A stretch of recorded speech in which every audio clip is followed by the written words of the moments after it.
Les âmes fortes, Jean Giono. Nous venons veiller le corps du pauvre Albert. Merci, entrez, assoyez-vous. Ne te dérange pas, tu as encore un mauvais jour devant toi. Va te reposer, nous passerons la nuit. Oh, je ne pourrai pas dormir. Allonge-toi. Je ne peux pas rester en place. Ce ne sont plus que les nerfs qui te tiennent. S'ils te lâchent, tu tomberas comme un sac de cuillère. Quand je pense... Ne pense pas. Couche-toi. Il est toujours devant mes yeux. Dors. Je le verrai quand même. Essaye. Mettez une pierre chaude dans son lit. Je ne dormirai pas. Qu'elle n'ait pas froid, bordez-la, le gros édredon sur les pieds, tirez la porte. Elle a fermé ses yeux tout de suite. Aurons-nous assez de bois? La nuit sera longue. Y a-t-il du café moulu? Je vais en moudre, il en faudra. Va le moudre dehors, ne fais pas de bruit. Prenez le fauteuil, Thérèse. Oh, à mon âge, on a les os durs. Raison de plus. Et n'attrapez rien, soignez-vous. Si je m'étais soignée chaque fois que j'éveillais un mort, je serais comme un galet de rivière. Quel âge avez-vous au juste? 89. Je disais 84, moi, l'autre jour, à Césarine qui disait que vous aviez 96. Oh, les autres, ça ne leur en coûte guère de vous en mettre. Vous faites plaisir à voir. Je suis née 2 ans après le gros incendie. Il n'y a qu'à voir la croix qu'on a mise pour ça à l'entrée du village. Elle a sa date. Moi, c'est 2 ans après. Comptez. Qui sait si on a dit les prières? Je crois que oui. J'ai vu Norette et Joséphine avec Madame Burle et Louise qui sont venues ici à 5 heures avec les livres. Allez voir un peu ce qu'il fait. Qu'est-ce que vous voulez qu'il fasse tel qu'il est? C'est surtout pour les cierges, ce n'est plus de la cire d'avant, il coule comme de l'eau. Tu ne vois pas qu'ils mettent le feu à la paillasse? C'est déjà arrivé. Non, rien n'a bougé. Les cierges sont durs, il en a brûlé à peine 2 doigts. Ils n'ont pas pu l'habiller en plein, ce mort? Il paraît qu'il était déjà raide. Elle aurait bien dû s'en occuper pendant qu'il était encore chaud.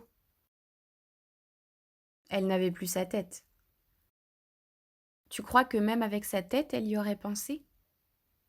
Ce n'est pas une mauvaise femme. Non, mais l'intelligence. Il a même la bouche ouverte sous sa barbe. Laissez-le, il vient un froid de cette porte, j'ai les jambes glacées. Fermez, on ira le voir encore un peu tout à l'heure. Ce que tu disais des cierges, c'est arrivé au château du Percy. Quand monsieur Charmasson est mort, qui était à ce moment-là le maire du Percy, on a fait une chambre ardente.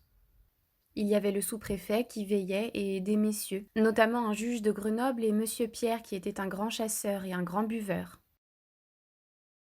Ils étaient dans la bibliothèque avec autant de flacons qu'on avait pu en monter. Joseph, le cocher, avait fait 3 voyages de la cave. Il avait dit « S'ils boivent tout ça, on les enterrera avec le patron. » Va te faire fiche qu'ils s'y mettent. Mais ils étaient à leur affaire, et sur le coup de 2 à 3 heures du matin, ils ont dû s'endormir. Nous étions au commun, nous. J'étais fille de cuisine, nous buvions le chocolat. Le père Arnaud, qui était garde-chasse, sort pour pisser. Il nous dit « Venez voir !» Dans la cour, il y avait une fumée à couper au couteau. Si on n'avait pas couru, ils brûlaient tous. Les meubles étaient déjà en train de craquer. Il a fallu se démener avec des seaux. Ils étaient saouls comme des grives, et réveillés en sursaut, ils ne savaient plus ce qu'ils faisaient. Si Jacques ne lui avait pas carrément enlevé le carafon des mains, monsieur Pierre aurait arrosé le corps avec du punch. Malgré ça, le sous-préfet y a perdu la moitié de sa barbe.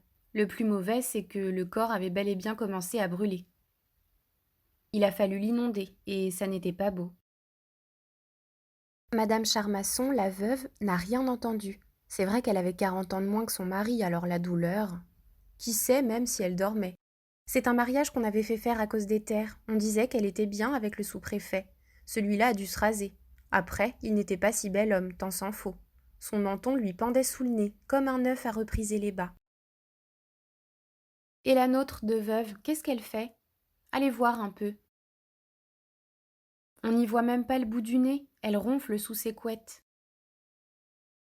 Alors, ce café, est-ce qu'il est passé? Mettez les tasses. Où sont-elles? Je crois qu'elle les tient au bas de l'armoire. Ce sont des neuves. Il faut bien qu'on commence à s'en servir. Cherche un peu aussi, elle doit avoir des cuillères encore roulées dans du papier fou. Il y a 1 kilo de sucre tout neuf sur l'étagère.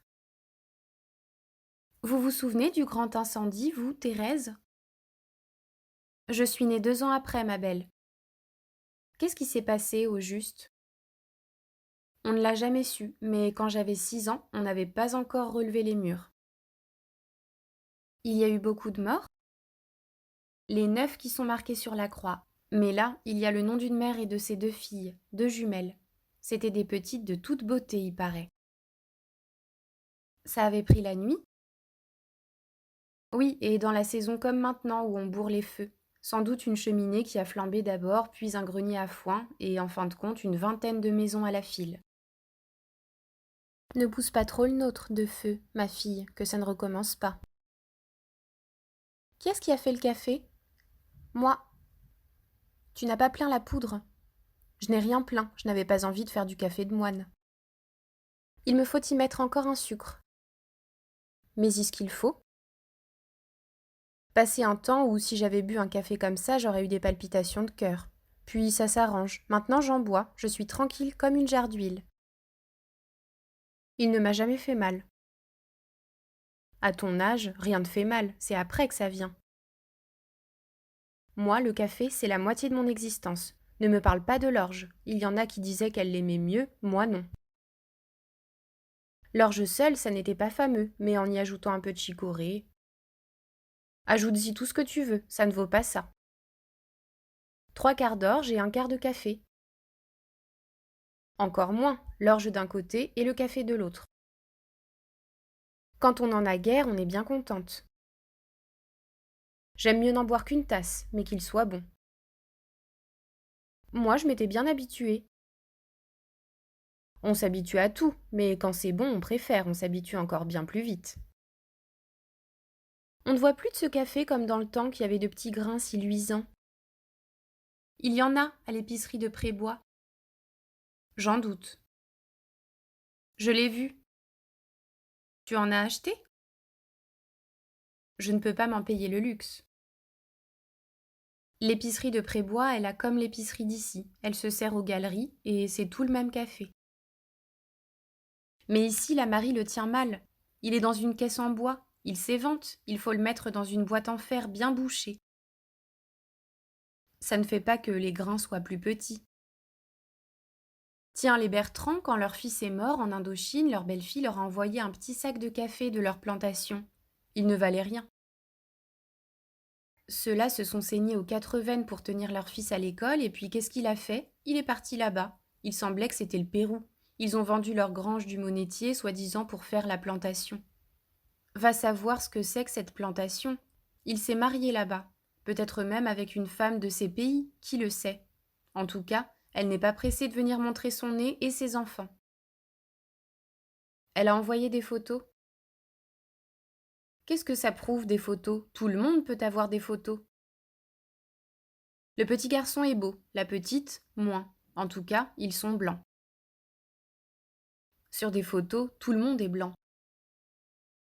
Le café dont je te parle avait des grains pas plus gros qu'un pois chiche et luisants comme du verre. D'ailleurs, on le recevait vert, on le brûlait ici. C'est le parfum que je préfère. Ne me parle pas de violette ou de tout ce que tu voudras. Si on vendait des parfums de café, moi j'en serais folle. Moi j'aime aussi quand on ferre les chevaux, la corne brûlée. Aucune comparaison. Le café, quand on ouvre la tirette du brûloir, C'était un invalide de 70, il avait une jambe en bois, un vieux garçon qui tenait l'épicerie. Et il fallait voir dans quel ordre. Il n'avait pas besoin de chercher. Tu n'avais pas plus tôt parlé que sa main tombait pile sur ce que tu voulais. Mais ses spécialités, c'étaient les harensorts et le café. Les harensorts, c'est même lui qui en avait donné l'habitude. Avant lui, on ne parlait pas de ça ici. Il en fit venir une petite caisse. Quand on vit ces choses-là, on lui dit « Tu veux nous faire manger ces saloperies ? 1 sou ? On ne t'en donne même pas 1 liard. Tu en seras de ta poche, et fourre-toi aller où tu penses. » Il ne perdait pas le nord pour si peu. Il s'installe un matin dans le renfoncement devant sa boutique, il fait un petit feu de braise, et voilà qu'il s'installe un grill. 5 minutes après, on vint lui demander « Qu'est-ce que tu fais cuire, ça sent joliment bon ?» Il le tournait avec sa fourchette. « Fais-nous un peu goûter ça. » Il a vendu sa boîte et il en a vendu des centaines de boîtes par la suite. Il était galant, j'avais 20 ans. Il me donnait des poignées de cassonade. On ne connaît plus ça maintenant. C'était du sucre doux. Je raffolais d'en mettre de petites mottes dans la bouche et de les laisser fondre. Le sucre blanc était en pain qu'il cassait avec un marteau. Tous les mardis, il brûlait son café. S'il faisait beau, c'était devant sa porte. S'il pleuvait, c'était sous l'auvent de l'étable à Benoît. L'hiver, c'était chez le tonnelier. Dès les premières bouffées, on disait « Le soldat brûle du café, cours vite en chercher du frais !» J'en connais qui ne laissaient pas refroidir le paquet. Exemple, ma mère. Est-ce que c'est ce soldat dont parlait toujours mon beau-père, qui avait eu une histoire avec monsieur Blaise puis qui s'est finalement pendu dans le bois d'Archat ? Justement, c'était un véritable antéchrist, ton beau-père l'a bien connu. Pour lui, c'était le dieu qui fait pleuvoir. Quand il en parlait, il en avait plein la bouche. Sans compter qu'il était populaire, en effet. Son histoire avec monsieur Blaise, tout le monde était de son côté. Blaise, c'était les gens de la grande ferme du Percy ? Les patrons, oui. Ils habitaient la maison de maître sur le coteau. En fait, on n'a jamais su qui c'était. Si c'était le régisseur de quelqu'un ou s'il était vraiment propriétaire. Blaise, c'était son prénom, ce n'était pas son nom. Il s'appelait comment ? Je ne l'ai jamais su. C'était de ces gens dont on ne sait jamais le nom et qu'on est obligé de baptiser. Lui, c'était Blaise. Il avait la passion des chiens. Il portait toujours des bottes ajustées. De ces hommes qui n'ont pas de cou, une grosse tête rouge collée sur les épaules. Mon beau-père dit que c'était un chasseur hors ligne. Il ne faisait surtout aucune différence entre le tien et le mien. Je l'ai vu une fois où il n'en menait pas large. Le père Arnaud l'avait trouvé sur les terres du château et il l'avait mené à monsieur Charmasson. Je ne sais pas ce qu'ils se sont dit, j'étais de l'autre côté de la cour et je les regardais par la fenêtre de la cuisine, mais ça n'a pas dû être piqué des vers. Monsieur Charmasson est sorti par la grande porte, mais il est resté en haut du perron. Et en bas des marches, le Blaise ne dressait pas beaucoup le nez. Le père Arnaud l'avait désarmé et il avait les 2 fusils en bandoulière. Quand il fallait péter sec, monsieur Charmasson ne se laissait damer le pion par personne. Je les vois, le Blaise a fait demi-tour sans fusil et sans carnier. Il ne tournait pas volontiers, vous savez. Il avait ses 3 chiens dans les jambes. Il leur a donné de ses coups de botte, à un point que monsieur Charmasson a dû alors lui en envoyer une verte. Car le Blaise s'est arrêté net, comme si on lui avait donné du fouet dans les reins. Le père Arnaud a mis la main à la gâchette. Enfin, ça s'est réglé comme ça.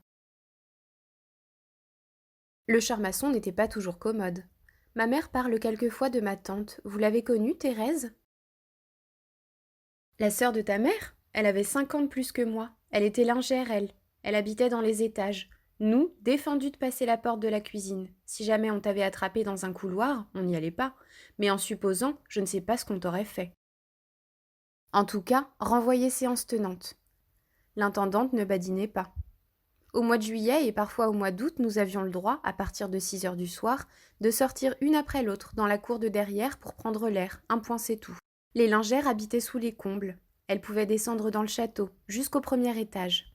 Dans les salles du bas, jamais. Je voyais ta tante une fois l'an, au repas de Noël. À partir du 24 au soir à minuit, où d'abord on faisait le réveillon, tous les domestiques mangeaient ensemble, pendant toute la semaine de Noël, à midi et le soir, jusqu'au jour de l'an. Il y avait un valet de pied, un long, un drôle de corps. Il paraît que madame Charmasson ne l'avait pas toujours belle. Il faut dire que les messieurs n'ont jamais eu de chance avec leurs femmes dans ce pays-ci. À l'époque dont je vous parle, monsieur Charmasson avait 65 ans. Eh bien, sa femme en avait 24. Alors tu vois, c'était une fille qui avait toujours tout eu à gogo, même au couvent. Les couvents, tu sais, c'était des bonbonnières. Et ici, à part le bon air, qu'est-ce qu'on a?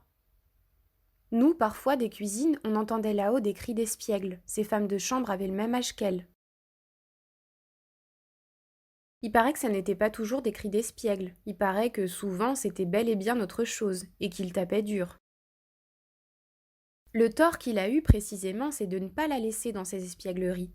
On ne pouvait pas sortir des cuisines et les autres ne pouvaient pas descendre aux cuisines, mais on savait beaucoup de choses. On savait tout en réalité. Notamment ce valet de pied dont je vous parlais. Il avait des favoris qu'on appelait côtelettes et une petite bouche pincée. Eh bien, il a tout vu. Monsieur Charmasson avait des affaires et des comptes avec toutes les autorités. Soit pour les bois, soit pour les blés, soit pour les bœufs. À chaque instant, il était en pourparlers. Admettons qu'il ne soit pas toujours de bon poil et qu'il n'ait pas toujours l'esprit tourné à la rigolade, mais de toute façon, il aurait mieux valu que madame continue à jouer à cachette avec les femmes de chambre plutôt que d'y jouer avec le sous-préfet. Et encore, le sous-préfet n'est pas venu en premier. Ma mère disait que ma tante trouvait souvent dans le linge des corsages et des robes, même des jupons qui semblaient manger des chiens, déchirés comme avec des dents. Il devait la battre avec une ceinture, et du côté de la boucle. Non, il avait un air de bœuf. Il aurait dû me faire ça à moi, tiens. Tu aurais vu si je ne lui arrachais pas les yeux. On parle d'arracher, et somme toute, on n'arrache rien du tout. Tu aurais supporté le nerf de bœuf, toi? Ne parlons pas de nerf de bœuf, c'était des choses de l'ancien temps. Mais il m'est arrivé de recevoir des calottes, je ne vous le cache pas.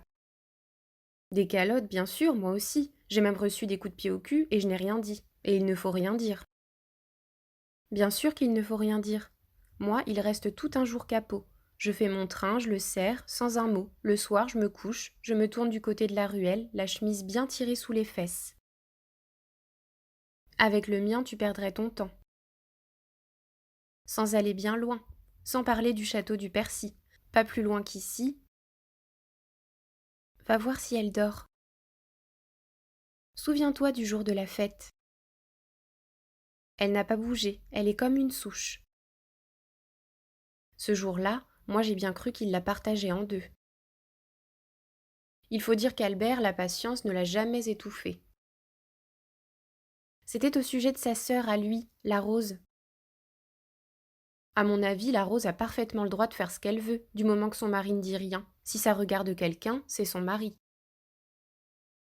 D'autant qu'avec ce minotier, ils en profitent tous. C'est pour ça que le mari ne dit rien à sa femme, et que l'Albert a secoué les puces à la sienne. N'empêche que, devant tout le monde, moi ça me serait resté sur le cœur.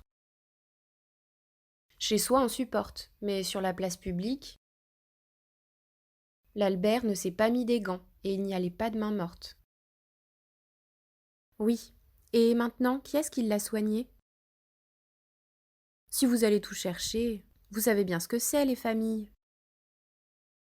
Je vous dirais qu'il y a famille et famille. Qu'est-ce que tu as à reprocher à celle-ci? Tout est en ordre, et tu viens de boire son café. Albert n'a manqué de rien. Il est mort, mais simplement parce que c'était son heure. Si elle avait pu l'empêcher, elle l'aurait fait. Ce n'est pas ce que je veux dire. Qu'est-ce que tu veux dire alors? Je veux dire être et paraître, la différence que c'est. Tu vas, tu viens, tu es quelqu'un, et puis un beau jour, ça éclate. Celle qui ne fait pas parler d'elle, qu'est-ce que vous voulez de plus? Tu fouillerais, tu en trouverais des choses. Tout le monde en a. Qui plus, qui moins. Moi, je ne peux pas acheter 3 sous de linge à ma fille. Une fois, je l'avais fait. Je l'avais dit. J'étais bien bête. Nous avons eu des scènes pendant 8 jours. Le Louis est gentil comme tout, mais il ne comprend pas qu'on n'est plus à l'époque de son père, de sa mère, de ses frères et de ses sœurs. Il disait « Je n'ai jamais vu des outils comme ça, moi. » J'étais allée à Mince, à Tricolène. J'avais acheté pour Julie des culottes en soisette. Une beauté. Il m'a dit « Et toi, est-ce que tu t'en mets des machins comme ça ?» Je lui ai répondu « Je voudrais bien. » Ça, quand il s'agit de sa fille. Remarque, si j'avais acheté des mouchoirs, des serviettes, des torchons, il n'aurait rien dit. Mais un coupon pour une robe? Ah, il n'a pas fini d'en dire. Si c'est pour moi, il ne dit rien. Si c'est pour sa fille, il n'en finit plus. Il dit « À force de tourner, vous verrez ce que vous en ferez de cette petite. » Je lui dis « Quand on veut faire le mal, ce n'est pas une culotte ou une robe qui vous le fait faire, ou qui vous en empêche. Est-ce que c'est vrai? Alors, savez-vous ce que je fais? Je me cache, je mets des sous de côté, je vais à Mince et puis j'achète. Et puis on place. Quand elle se mariera, elle l'aura. Elle est contente comme une reine. Des fois on s'enferme et je lui dis « Mets-le un peu ». Elle est belle. À son âge, ça a des seins durs, elle est cambrée, on peut tout mettre. Si jamais le Louis savait que nous faisons ça, je crois que monde ou pas monde, il me tuerait séance tenante. Et pourtant, qu'est-ce qu'il y a? C'est partout pareil, ils ont des idées, nous ne sommes pas obligés d'avoir les mêmes. Moi, c'est autre chose. Sa fille, au contraire, il aime qu'elle soit bien mise. Il s'en occupe, il la touche. Il faut que ça soit moi qui lui dise finalement « Laisse-la un peu tranquille, ne lui donne pas toutes ses idées. » Selon lui, c'est fait pour briller. Mais alors, ce qu'il ne peut pas encaisser, c'est que je fasse passer de temps en temps quelque chose à ma mère. Ça, il me dit, c'est du vol. Du vol, mais je ne lui donne que du mien. D'abord, je ne me suis pas mariée sans rien, et puis mon travail, qui est-ce qui me le paye? Mais ça, il ne veut pas le comprendre. Il m'a fait une scène une fois pour un morceau de lard, à 2 doigts de m'arracher les yeux. Cette fois, je me disais, tu y passes. Tu parles de te tourner du côté de la ruelle, toi? J'étais raide comme un bâton. Au moindre mouvement, je ne faisais qu'un cri. Si tu crois que ça m'a empêché, au contraire. Chaque fois que j'en suis à scier l'os du jambon, je passe la scie une bonne main plus loin dans la viande et tout ce qui tombe, allez, enveloppé et emporté. Il y en a des fois un bon kilo. Des lentilles, des pois chiches, les poches ne sont pas faites pour les chiens. Chaque fois un quart, au bout de la semaine, ça fait un petit compte. Et le frère aîné de ta mère, qu'est-ce qu'il devient? Il y a bien longtemps qu'on ne l'a plus vu. Toujours à Albaron, mais de plus en plus sauvage. La dernière fois qu'il est venu, il s'est disputé avec tout le monde. D'abord avec moi. Il était sale comme un peigne. Je lui ai dit « L'oncle, si vous vous laviez un peu ». Il m'a répondu que je n'étais pas la source de la propreté. Nous nous sommes dit nos 4 vérités. Il n'y avait pas de quoi rire, il est méchant comme la gale. Avec mon mari, ils se sont attrapés à propos des ruches. Nous avons mis 4 ruches en pension chez lui. Il a un morceau de montagne exposé au levant où il ne gèle jamais. Les abeilles continuent à sortir tout l'hiver. D'après lui, on avait volé le miel. Qui? Mon mari lui a dit 2 mots. Mais c'est qu'il parle sur un ton. J'ai vu le moment où ils allaient se battre. J'ai dit à Émile « Tais-toi, il est fort le vieux. » Et puis il ne regarde rien, pas de femme ni d'enfant. Les mauvais coups, il les donne, après on les a. J'ai dit à l'Émile « File et laisse-le. » Il m'a dit « Enlève-le-moi de devant les yeux, que je ne l'ai pas à table à midi. Envoie-le chez ta mère. » Moi, je suis toujours au milieu. Je lui ai dit « Venez, l'oncle. » Il a réclamé la goutte. Bon, buvez, et que ce soit fini. Mais pas du tout. Qu'est-ce que j'avais dit? Ce mot « fini » ne lui plaisait pas. Rien n'est fini, rien ne sera fini. Je vais vous faire voir si c'est fini. Si vous croyez que c'est fini, il y revenait tout le temps. En fait, goutte, qu'est-ce qu'il avait dû se mettre dans le coco avant d'arriver? Moi, le foutre me prend, je l'attrape par le bras et rondeau, je le pousse dans la porte. Il s'est laissé faire comme un mouton. Mais chez ma mère, ça a été le bouquet. Je me souviens de la fois où ils sont partis en bombe avec le Joseph. Il aime beaucoup le Joseph, c'est son conscrit. Il ne démarrait plus de chez la Fangette. Ils y sont restés combien de temps? 8 jours? Ce n'était plus que des cris. Elle était aussi saoule qu'eux. Ils ont bu quoi? De tout. Et mangé? Ça avait commencé par le sanglier qu'ils avaient tué, je crois, puis un lièvre, des grives.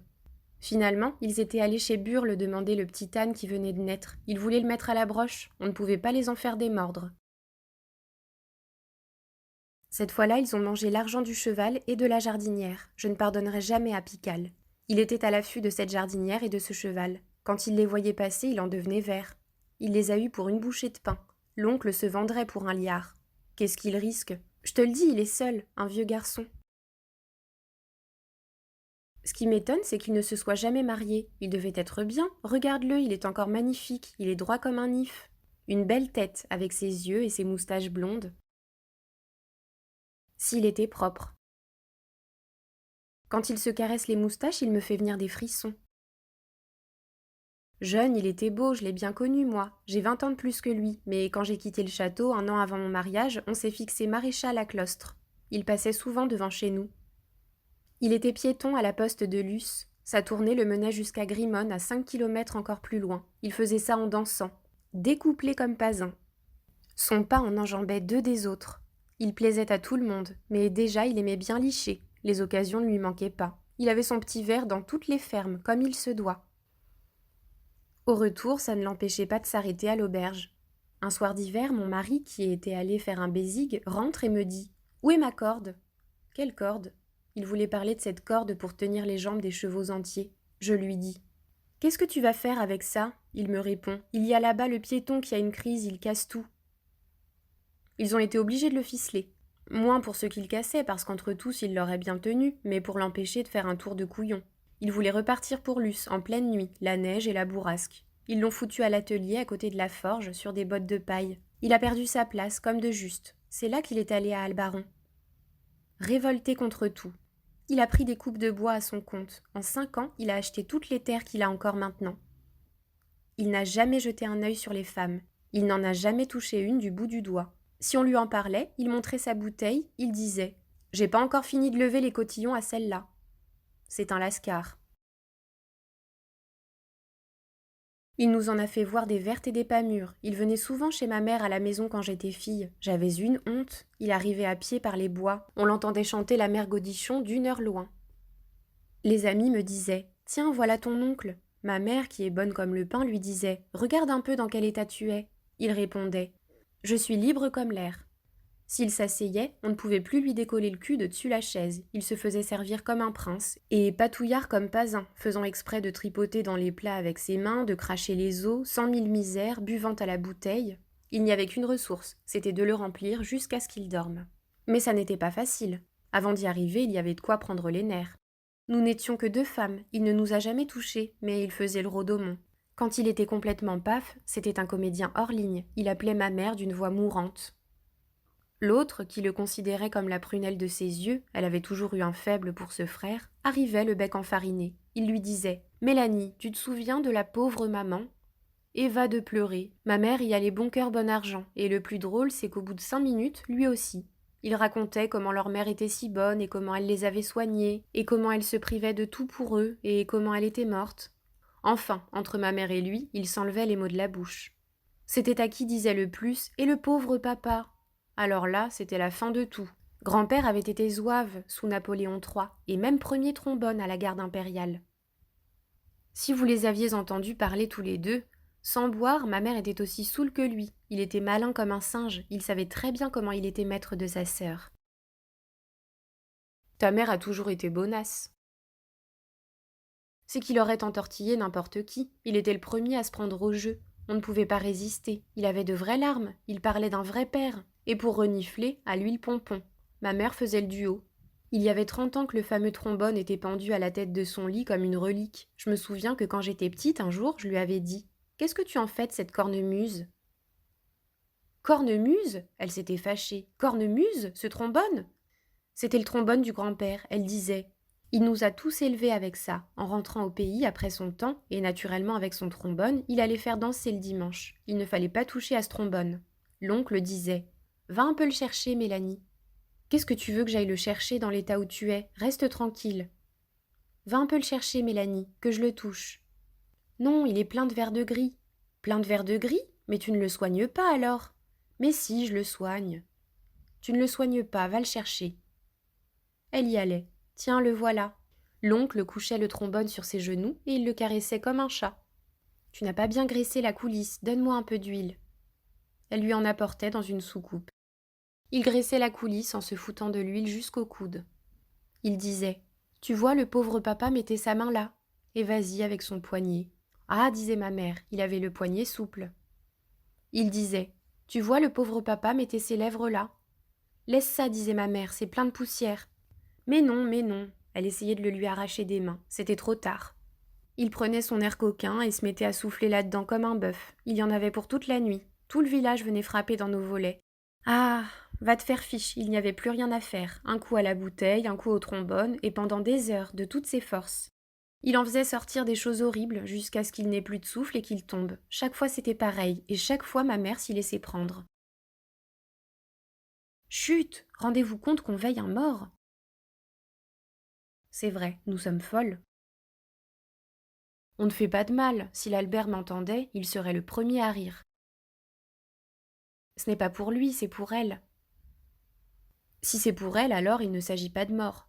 Elle n'a pas du tout envie de mourir, elle profite de son sommeil et elle se fout du tiers comme du quart. C'est-à-dire qu'il ne faut pas la réveiller et que c'est une question de convenance. Autrement, il est bien certain que les morts... Ce n'est pas si certain que ça. Mais si, ils n'ont plus besoin de rien. Tout ce qu'on fait, c'est l'habitude. Tu crois que si tu allais faire un trou dans le pré maintenant et que tu y mettes l'Albert sans tambour ni trompette, le monde s'arrêterait de tourner? Au moins une caisse. Et le prêtre, on n'est pas des chiens. C'est ce que je te dis, c'est l'habitude. C'est pas l'habitude, c'est qu'on n'est pas des chiens. Si tu vas par là, pourquoi pas les chiens? C'est aussi des créatures. Enfin, écoutez, il y a une raison. La raison, c'est que tu dis ça d'Albert, mais que si c'était ton fils... Admettons, mais il y a quelque chose, allez, tout ce qu'on fait, c'est plus pour les vivants que pour les morts. Il ne faudrait pas avoir vécu pour ne pas savoir que les plus malheureux sont ceux qui partent. Eh bien, vous, Thérèse, alors, on peut dire que la vie vous plaît. Et pourquoi pas? J'ai eu 3 fils, je les ai perdus, mon mari aussi. Mes belles-filles, une est d'ici, une est de là. Mes petits-enfants, une lettre au jour de l'an, ma chère Mémé. Un point, c'est tout. Et après, c'est la vie. Quelle heure est-il? 11 heures. Lave les tasses. Doucement, rien ne réveille comme le bruit de l'évier. On en prendra bien encore une petite goutte. Dans un moment. Si on mangeait un petit morceau, ce n'est pas une mauvaise idée. Ouvre un peu le placard et regarde. Il y a un pot de pâté. C'est toujours ça. Attendez un peu, il y a une terrine ici qui ne me fait pas l'air d'être seulement de la graisse blanche. Il y a quelque chose dessous le graisse. Des caillettes? On dirait. L'Albert était très fort pour les caillettes. Il avait un don. Si c'est ça, on va se régaler. Je ne sais pas ce que c'est. Regarde un peu. Non, on ne les fait pas comme ça, en tout cas, les caillettes. Je vous dis, l'Albert était extraordinaire. Oui, oui, c'est bien ça. Mets-moi cette terrine sur la table. Il y a aussi du cervelas. Non, non, on va manger les caillettes d'Albert, tu m'en diras des nouvelles. Faites rôtir du pain. C'est en fondant sur le pain chaud que la graisse a tout son goût. Pousse la cafetière dans la braise. Tu n'y es plus. Tu ne vas pas boire du café avec les caillettes, j'imagine. L'Albert s'en tournerait sur son lit de mort. Il faut du vin blanc. Du vin en pleine nuit? Tu ne sais pas ce qui est bon. Boire froid à cette heure-ci? Le manque de sommeil me glace déjà le cœur. Rien qu'à penser à un verre de vin, je claque des dents. Chauffe-toi et dors un peu si tu es fatigué. Mais je te préviens que si tu bois du café sur des caillettes, surtout sur celle qu'a faite Albert, tu vas être malade comme un chien. Nous, Berthe, tu sais ce qu'il faut faire? Descends doucement jusqu'au petit chambron qui est sous l'escalier. C'est là qu'ils tiennent leur vin en bouteille. Prends des allumettes. Regarde bien que ce soit du blanc. J'ai peur de me tromper, je sais qu'elle a fait cuire pas mal de vin doux cette année. Allume un bout de bougie et mets la bouteille devant la lumière. Le vin doux est rosé, le vin sec est vert. Vous allez donc vraiment boire du vin à cette heure-ci? Si tu ne l'aimes pas, n'en dégoûte pas les autres. Vous êtes pire que des sapeurs. Pourquoi pas? Regarde un peu si tu t'y reconnais, toi. Cette bouteille-là, est-ce qu'elle est rosée ou est-ce qu'elle est verte? C'est vert, et même tu as eu la main heureuse. C'est une bouteille de l'an dernier. L'an dernier, l'Albert a bouteillé son vin dans des litres de dulcine. Je l'ai vu quand il les lavait à la fontaine. Et en voilà un. Qui lui aurait dit que ce serait moi qui le boirais? Est-ce qu'il y a assez de pain rôti? Mets-en d'autres, mais ne t'esquinte pas à les faire rôtir à la fourchette. Prends le grill, ça ira plus vite. La buveuse de café, est-ce qu'elle en prend des tartines? Une, pour voir ce que c'est, ces fameuses caillettes de l'Albert. Si tu y goûtes, la terrine y passe, et je te préviens, avec du café par-dessus, tu vas te détraquer l'estomac.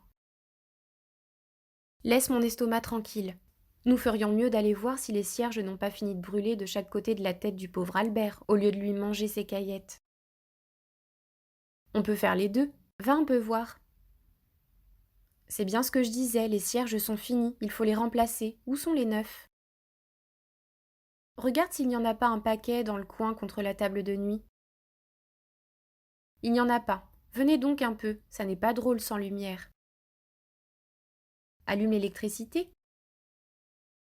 L'électricité dans la chambre d'un mort? Tu n'y es plus. Pourquoi pas? Faut bien y voir.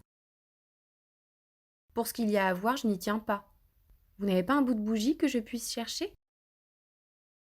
Est-ce que tu sais ce que tu veux? Allume l'électricité, je te dis, tu y verras plus clair qu'avec un bout de bougie. C'est ce que je ne veux pas, justement. Tu peux bien allumer une minute, quoi. Ce n'est pas la mort d'un homme. Si, précisément, c'est la mort d'un homme. Débrouille-toi alors. Il y a un paquet de cierges roulés dans du papier bleu, j'en suis sûre. Écoutez, venez regarder vous autres si vous êtes plus fortes que moi. Moi, je ne trouve rien. S'il n'y en a pas, comment on va faire? Il y en a sûrement un paquet, c'est Nord qui l'a apporté, je l'ai vu. Oui, mais si on ne le trouve pas, ça revient au même, et qu'est-ce qu'on fera? On laissera l'électricité allumée. Tu reviens toujours à ton électricité, on te dit que non, on ne laisse pas de l'électricité allumée dans la chambre d'un mort. Tu as vu à quoi ça ressemble l'électricité allumée dans la chambre d'un mort? Viens voir, tiens. Oui, évidemment, vous avez raison, ça éclaire trop. Éteins. Je ne sais pas si c'est le froid, mais j'en ai la chair de poule. Alors, qu'est-ce qu'on va faire? Laisse la porte ouverte. C'est la dernière des choses. On va geler. Demain matin, on nous trouve raide. Il vient une bise de cette porte. Le laisser tout simplement sans cierge. Non, ça alors, moi je ne peux m'y faire. Pourtant, si on réfléchit bien, qu'est-ce qu'il en fait de sa lumière? Je ne peux pas supporter l'idée de le laisser seul dans le noir.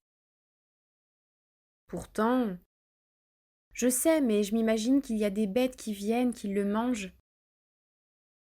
Et pourtant? Oui, mais des chats ou des rats ou je ne sais pas. Et enfin, si ça arrivait, qu'est-ce qu'on dirait de nous demain? Regarde un peu par là-bas dans le coin de la porte, ce papier bleu derrière le balai, qu'est-ce que c'est? Eh bien, les voilà vos cierges, ça arrange tout. Avec tout ça, le pain est froid.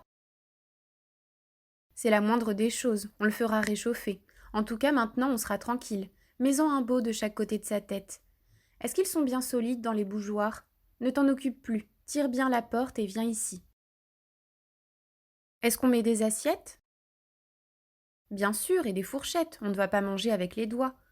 On peut s'installer, on a le temps. Tire-moi donc ces caillettes du pot, qu'on voit un peu leur figure.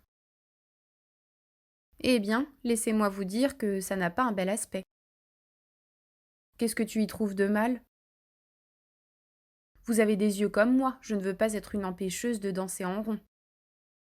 Nous ne voyons pas. Cette blancheur me répugne. C'est de la graisse? Et vous pouvez vous mettre de la graisse dans le coco, en pleine nuit, comme ça. Pourquoi pas? Qu'est-ce que la nuit vient faire là-dedans? Mon cœur se soulève. Manger ces choses blanches dans la maison d'un mort? Elle cherche midi à 14 heures. Si tu n'en veux pas, n'en dégoûte pas les autres. Je trouve que vous êtes sans gêne. Le pauvre Albert est à peine étendu raide sur son lit et tout de suite vous lui mangez ses caillettes. Thérèse, dites votre mot, vous. Ce n'est pas le premier mort que vous veillez à votre âge. Moi non plus d'ailleurs, bien que, pour l'âge, je ne puisse pas me comparer à vous. Mais est-ce que chaque fois on ne mange pas un morceau? Si, je dois le dire, c'est l'absolue vérité. Qu'on prenne des forces, je veux bien, mais vous vous attablez. Tu cherches la petite bête. Pourquoi voudrais-tu qu'on mange avec ses doigts si on a des fourchettes et des assiettes? La mort, c'est sacré. Eh bien, ce n'est pas parce que j'ai mis mon cul sur une chaise et que je me suis tirée près d'une table qu'elle sera moins sacrée. Tu es plus royaliste que le roi, toi. Il a passé un temps, moi je me souviens, où pour les morts c'était un grand banquet. Les familles se réunissaient et une fois réunies, qu'est-ce que vous voulez qu'on fasse? C'était l'occasion. Moi, je ne vois pas ça comme ça. Comment le vois-tu? Quand on perd quelqu'un, on n'a pas envie de manger. Envie, non, mais envie ou pas, il faut bien que tu manges. Après, peut-être, mais sur le moment, ce sont des manières. À un moment ou l'autre, il faut bien que tu recommences. Et puis, il faut nourrir la douleur. Vous en parlez savamment parce que ce n'est pas un des vôtres. Et toi, est-ce que c'est un des tiens? Tu ne vas pas nous faire croire que c'est la mort d'Albert qui t'empêche de manger. Non, c'est que ce machin blanc ne me donne pas envie. Là, tu es franche. Ferme les yeux et goûte, tu verras. En effet, c'est rudement bon. Tant qu'à faire, vas-y comme nous. Sur le pain grillé un peu chaud, tu vas voir ça. Si tu t'en fais pour le pot, n'aie pas honte. Ce n'est pas le seul qu'ils ont. Il doit y en avoir encore au moins 10 dans la resserre. Il avait donc tué combien de cochons? Au moins 3. L'Albert était très carnassier. Il en avait peut-être 50, sans compter les truies. Non, 32. Il les a vendus il y a 3 semaines. Au Gros Blond, je parie. Naturellement, il ratiboise tout, celui-là. Je ne sais pas ce qu'il en fait. Je ne sais pas non plus, mais il fait de bonnes affaires. Sa femme est grasse comme un lard. Les deux font la paire. Vous l'avez vu, lui, dernièrement? Il n'a plus figure humaine, c'est la tour de Babel. Ce n'est cependant pas faute de bouger, il est toujours par les chemins. On le voit ici, on le voit de là, on le voit partout. Le fait est que c'est un coursier. Il ne se dérange pas pour rien, allez. Il aurait tort. Je ne sais pas s'il a tort ou s'il a raison, mais on le voit gonfler à vue d'œil. Au début, il mettait encore un peu de manière, maintenant on dirait Dieu le Père. Il fait son prix et ses paroles d'évangile. Si tu discutes, il se fout de ta gueule et il s'en va. Si on tenait bon, il reviendrait. Qu'est-ce que tu veux tenir bon? Il sait ce que tu ne sais pas. Il est toujours fourré avec les préfets et les commissionnaires. Tu risques de perdre. Faudrait risquer. C'est facile à dire. Finalement, tu vois l'argent qui va chez les autres. Tu te mords les doigts. C'est comme ça qu'il fait son beurre. Ne me parle pas de beurre. Tu sais ce qui m'est arrivé? Je reçois un mot de ma sœur. Elle me dit: Tu devrais bien nous envoyer un peu de beurre. Ici, on n'a rien. Je vois les os à travers la peau de ma petite. Léon conduit toujours son tramway, mais il maigrit de jour en jour. Il y a plus de 3 mois qu'on n'a pas touché de ce qu'on appelle une matière grasse. Je me dis: Tu vas lui en envoyer un peu. Ce n'est pas qu'on aille souvent chez eux, mais suppose qu'on ait besoin de voir un spécialiste. La famille, c'est quand même mieux que l'hôtel. Moi, avec l'eczéma de mon mari, je peux avoir besoin de tout le monde. Et puis, il faut bien rendre service. Mais de beurre, je n'en ai pas. Je pense à pied gros. Je me dis: Là, ils en ont, ils t'en céderont. J'y vais. Ils me disent: Ma belle, tu arrives 5 minutes trop tard. Est-ce que tu n'as pas croisé la camionnette du gros blond? Je dis non. C'est qu'il était déjà sorti de notre chemin, sans quoi il vient juste de partir et on lui a tout vendu. Mais il doit s'arrêter à Miraillet pour voir un veau. Ça lui prendra bien 20 minutes. Passe par le raccourci, tu le rattrapes. Tu n'en veux pas 100 kilos? Je dis non, 1 kilo, c'est le bout du monde. Il te donnera ça volontiers. Il ne va pas me demander les yeux de la tête. On vient de le lui céder à 130 francs. Je me dis, ça marche. J'arrive à Miraillet, il était là. Je lui dis: Vous avez fait de bonnes affaires? Il me répond: Non, on n'en fait jamais de bonnes avec vous autres. Je te demande un peu. De fil en aiguille, sais-tu combien il m'en a demandé du kilo? 800 francs. J'ai poussé les hauts cris. Il m'a répondu: Je ne vous force pas. Si je vous forçais, alors je comprends que vous vous révoltiez. Mais est-ce que je vous force? Je vous dis mon prix. Vous n'en voulez pas, laissez-le. Au prix que je vous dis, on me l'arrache du magasin. Je ne suis pas embarrassée. Si ce n'était que ça, mais il y a bien autre chose. Il paraît qu'il va jusqu'à la menace quand il a affaire à des veuves, dans les maisons où il n'y a que des femmes. Ou bien alors, c'est le contraire. Il y en a de belles qui y ont laissé des plumes. Je me demande ce qu'elles peuvent lui trouver. Oh, il est sanguin. Oui, mais de là à lui donner des denrées? Ça dépend des moments et des endroits, il paraît, puisque qui aurait dit une chose pareille de Juliette? Tu crois que c'est vrai? C'est certain. Il y en a qui sont allés la voir à Durban. Et où sont passés ses cochons et ses vaches? Et même avant, à ceux qui lui demandaient des œufs, elle répondait: C'est tout pour celui de Mans. Maintenant qu'elle a tout donné, elle voit. Peut-être qu'elle en a mis de côté. Juliette? Alors qu'est-ce qu'elle faisait chez le notaire il y a 3 mois avec un nez long comme ça? Je l'ai vue, moi. Je ne sais pas pourquoi j'étais là un mercredi. J'avais profité d'un camion de briques, tiens, et j'achetais du baume pour les reins d'Ernest. Elle est sortie de chez Monsieur Vernoul et elle ne savait plus mettre un pied devant l'autre. Si c'est pas malheureux, avec la ferme qu'elle a.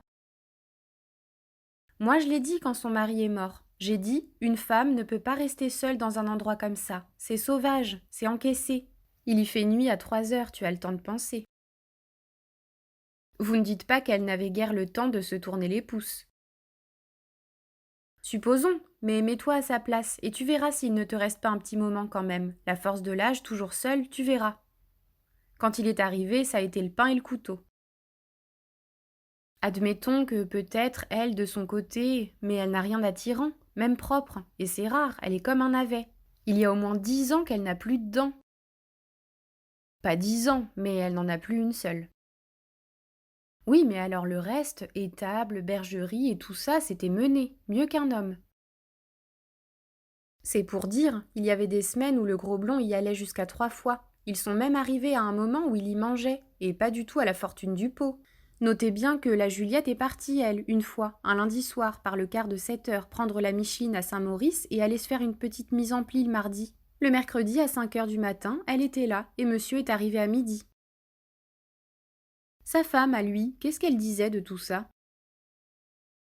Qu'est-ce que tu veux qu'elle dise? Ils sont associés, il paraît qu'elle a des bijoux de toute beauté. En tout cas, tu n'as qu'à la regarder quand elle sert. Si elle te foutait un coup de son bracelet, tu aurais une belle bosse. Et il est en or. Ils ont acheté ce grand domaine sur la route de Luce. Les bois de Saint-Vable, c'est à lui. Le moulin de Prébois aussi. Sans compter tout ce qu'on ne sait pas.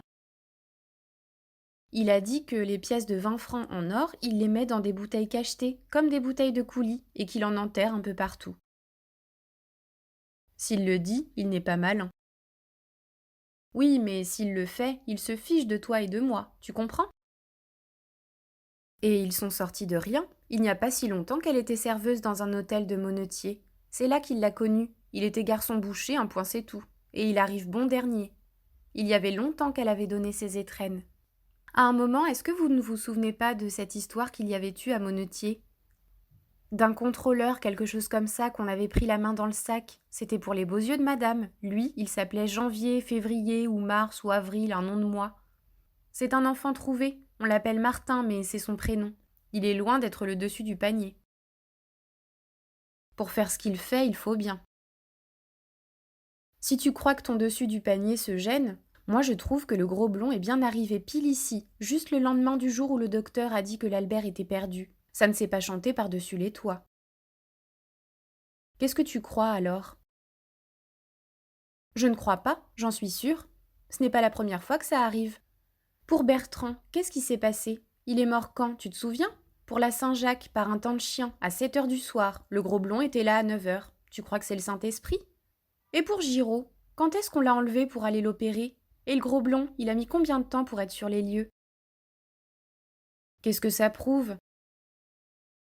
Ça prouve que si on lui glisse un mot dans le tuyau de l'oreille, il sait ce que ça veut dire. Docteur et compagnie, 500 francs la visite. Un mot, c'est vite dit. Et après, les bons comptes font les bons amis. Tu tournes autour du pot. À bon entendeur, salut. Tu en fais un de mystère?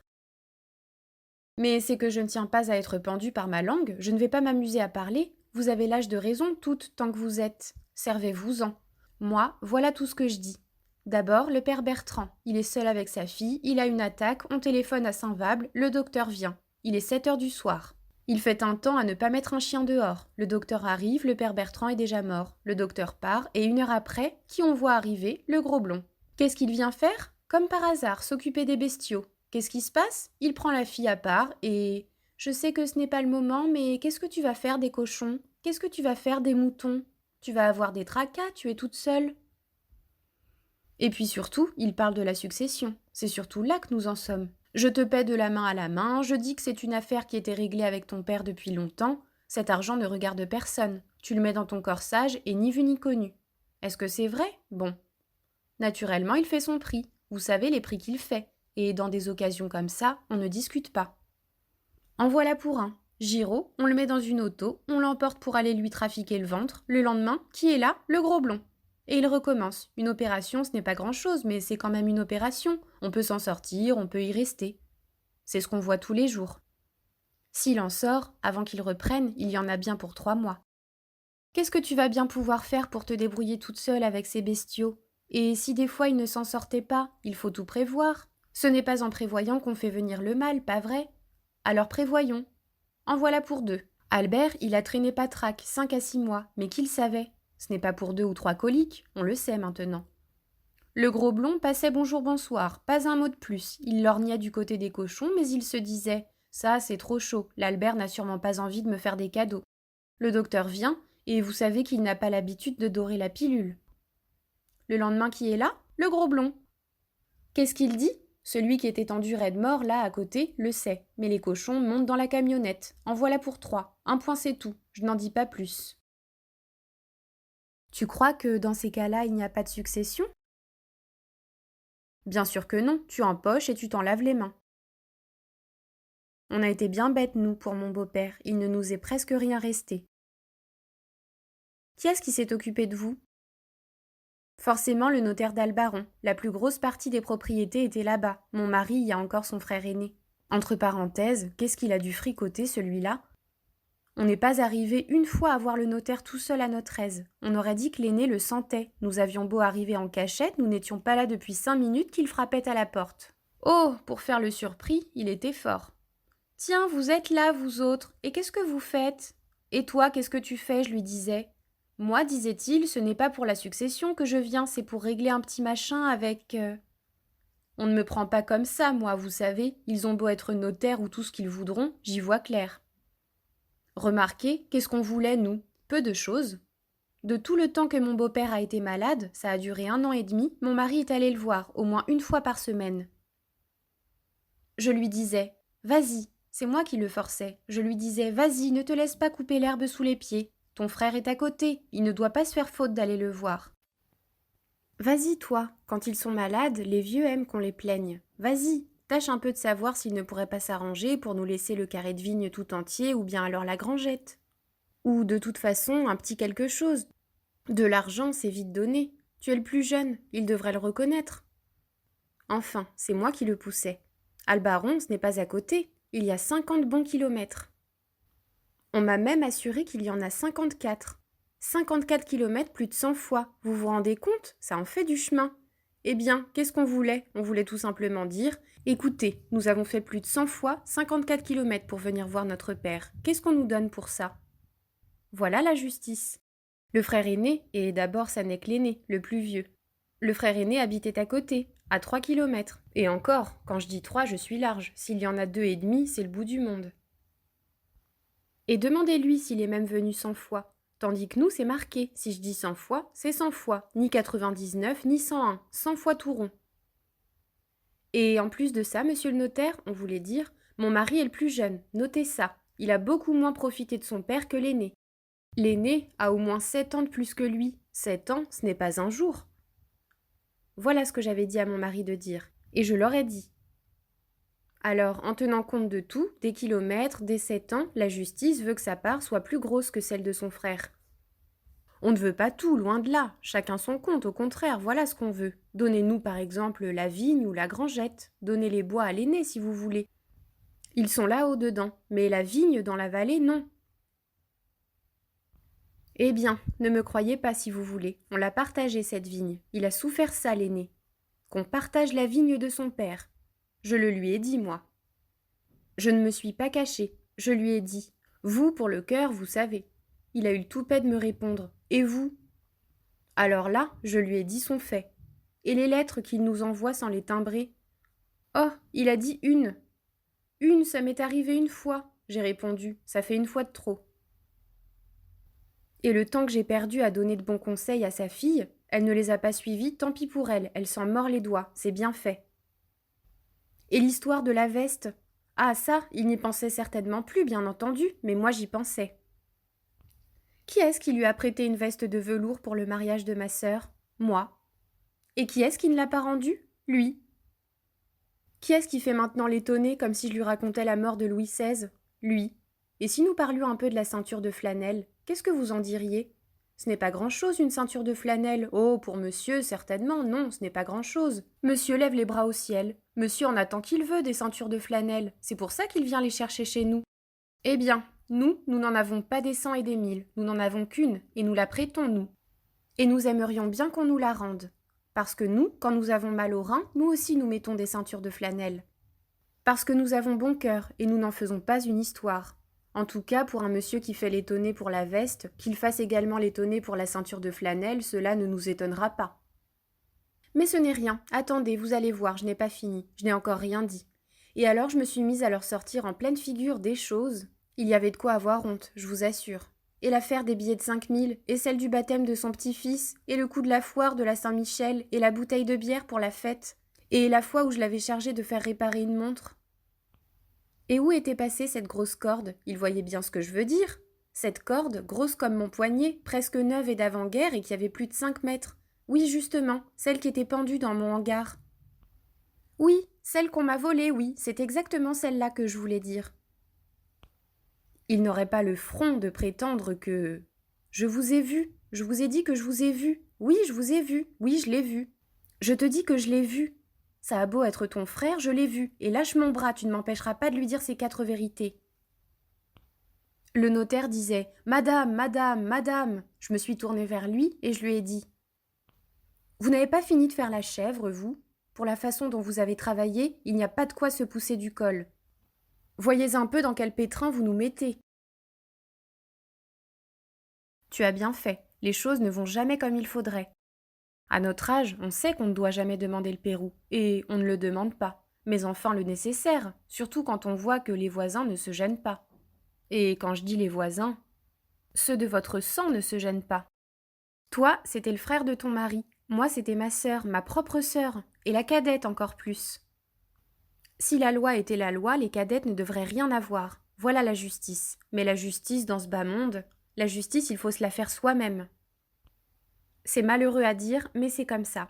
Si on est trop bonne, on est volé. Ma mère a eu son attaque le 23 août. Le 24 au matin, ma sœur était là. Je lui ai dit « Qu'est-ce que tu viens faire ?» Voir ma mère. Eh bien, regarde-la. Et si je dis regarde-la, j'ai ajouté, cela ne veut pas dire regarde l'armoire ou la commode. Il vaut beaucoup mieux que tu ne les regardes pas, ni le lit, ni la table, ni les chaises, ni tout ce qu'il y a ici dedans. Elle m'a dit « Pourquoi ?» Parce que ces choses-là sont à moi. Et ce n'est pas la peine que tu en prennes envie. Elle m'a répondu « Nous verrons, j'ai autant de droits que toi. » Autant de droits que moi? Et de quel droit? Elle m'a dit « Et tu ne mettras pas le pied dessus, je te préviens. » Je suis allée à ma mère et j'ai appelé « Mère !» Comme si tu parlais à une souche. J'ai crié « Mère !»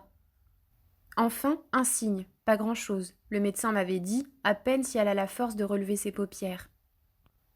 Eh bien, j'ai pensé, nous allons voir. Je lui ai relevé les paupières moi-même avec le doigt. Je lui ai demandé « Tu me vois ?» Elle n'a pas bougé. « Attends, je lui ai dit. Marie est arrivée. » Alors elle a dit « Ma belle !» Mais sur la tête de mes enfants, c'est moi qu'elle regardait. Je tenais sa paupière relevée avec mes doigts. Réfléchissez, si ça avait été ma sœur qu'elle regarde, je l'avais belle de rabaisser sa paupière et de couvrir son œil. Non, comme je suis là vivante, je vous le dis, c'est moi qu'elle regardait. D'abord, depuis que j'avais relevé sa paupière, son œil était resté fixe. Vous croyez que ça a suffi? Marie me dit « Je ne la quitte plus, je reste ici, je la soigne. » Je réponds « Moi aussi je reste ici, je la soigne et je ne la quitte plus. » Elle prend une chaise, elle s'assoit à la tête du lit. Je prends une chaise, je m'assois au pied du lit. Je lui dis « Tu te crois maline? Tu me fais rire, tu as pris la plus mauvaise place. Elle ne peut pas bouger sa tête. Si elle a encore la force de relever sa paupière, c'est moi qu'elle verra. » Et nous restons là, midi, 1 heure, 2 heures, 3 heures. Si tu crois que je vais céder, moi de ma place, je la voyais très bien. Il y avait déjà un moment que ma mère passait sa langue sur ses lèvres. Je me disais « Attends. » 4 heures. Marie dit « Elle a soif. » Je lui dis « Va lui faire de la tisane. » Et toi? Moi je te l'ai dit, je reste là. Je ne la quitte plus. Vous croyez qu'elle a bougé? Insensible, plantée sur sa chaise. Pas démordre. 5 heures. Le docteur arrive. Alors, dit-il, et cette malade, qu'est-ce qu'elle fait? Ah, elle a ses 2 filles à côté d'elle? C'est très bien ça. Je dis Monsieur Sandona, regardez, on dirait qu'elle bouge sa langue. Il dit, elle a soif, donnez-lui à boire. Je me tourne vers ma sœur et je lui dis, tu vois quand je te le disais. Mais j'aurais parlé à un chien, c'était le même effet. Alors moi, je n'ai fait ni une ni deux. Je suis allée chercher un pot et du tilleul et j'ai mis de l'eau sur le feu. Elle n'a quand même pas eu le courage de me laisser faire toute seule. Le docteur était là, il a bien fallu qu'elle fasse un petit simagrée. Je lui ai dit, je n'ai pas besoin de toi, va. Elle était là, dans mes jambes, les bras ballants. Je jubilais. Quand ma tisane a été faite, j'en ai rempli un bol, je l'ai sucré, je suis arrivée et j'ai bien fait fondre le sucre. Le docteur peut le certifier, il était là. J'ai dit, vous croyez qu'elle me reconnaît? On ne sait pas, peut-être bien. J'ai dit, maman, c'est Rose, c'est ta fille Rose qui t'apporte de la tisane. Si vous aviez vu Marie, elle s'est jetée sur le lit comme une tigresse. Elle criait, c'est Marie, c'est moi, je suis venue. Je lui ai dit, pousse-toi, ne la fatigue pas. Qu'est-ce que tu veux que ça lui fasse que tu sois venue? Laisse-la boire. Alors M. Sandona a dit, voilà une bonne fille. Que je ne bouge pas de place s'il ne l'a pas dit. Marie prétend qu'il a dit, voilà deux bonnes filles. C'est un mensonge, il n'a pas dit deux. Il aurait dit deux pourquoi? C'est moi qui tenais le bol. C'est moi qui la faisais boire. Comme il y a un Dieu au ciel. Mais inventer ce qu'on n'a pas dit et mettre la vérité de son côté quand elle n'y est pas, voilà tout ma sœur. Ça, c'est elle. Le docteur part et nous recommençons, avec cette différence que Marie m'envoyait des pointes, mais moi je ne disais pas un mot. Et elle a soif, encore soif, et c'est maintenant que tu devrais aller faire de la tisane puisque tu l'as fait si bien, et maintenant qu'il n'y a plus personne pour te voir. Mais je suis plus forte que ça. Pour me toucher, il en faut plus. Je sais ce qui bout dans ma marmite, moi. Je ne bouge pas et je n'ouvre pas la bouche. Vers les 7-8 heures, savez-vous ce qui arrive? Mon mari ouvre la porte et m'appelle. Il ne manquait plus que ça, soi-disant la soupe. Et je lui dis, la soupe, débrouille-toi avec la soupe. Oui, mais alors quoi? Est-ce que tu vas rester là toute la nuit? Et la petite, qu'est-ce qu'on en fait? Qu'est-ce qu'on en fait de la petite? Je te demande un peu, comme si tu ne savais pas qu'on la couche. Oui, je reste là toute la nuit. Tu ne vas quand même pas m'empêcher de soigner ma mère, non? C'est ma mère. Si vous aviez vu Marie à ce moment-là, c'était son portrait. On lui aurait donné le bon Dieu sans confession. Ta petite, ton mari, mais oui, ne t'inquiète pas, il a raison, je reste là. Charles, vous avez raison, dites-lui de partir, je ferai bien toute seule. Foutre, je les ai remis à leur place, elle et lui, ça n'a pas été long. Ce n'est pas à un vieux singe qu'on apprend à faire la grimace. Charles n'a pas demandé son reste, il a filé, mes amis. Il savait ce qui lui pendait au nez. Et toi, j'ai dit à Marie quand nous avons été seuls, mêle-toi de ce qui te regarde. À bon entendeur, salut. Savez-vous ce que tout ça m'a rapporté? Exactement rien. Si, 2 cuillères à café. Et encore, pourquoi? Parce que les 2 fois où j'ai donné de la tisane à ma mère, j'ai eu la précaution de mettre les cuillères dans ma poche. Sans quoi j'étais entièrement volée. Et voilà, comme je vous le disais, la justice. Moi aussi j'ai eu un notaire, et il m'en a dit. D'après lui, ma sœur avait autant de droits que moi. Ça, par exemple. Je me suis expliquée, mais c'était comme si je parlais à une tête de bois. Il me disait « C'est la loi. Je te demande, la loi. » Quand ce sont des lois comme ça, il n'y a qu'à les changer. C'est facile. Alors j'ai dit « Qu'est-ce qu'on va faire ?» Il m'a dit « On va partager. » Partager quoi?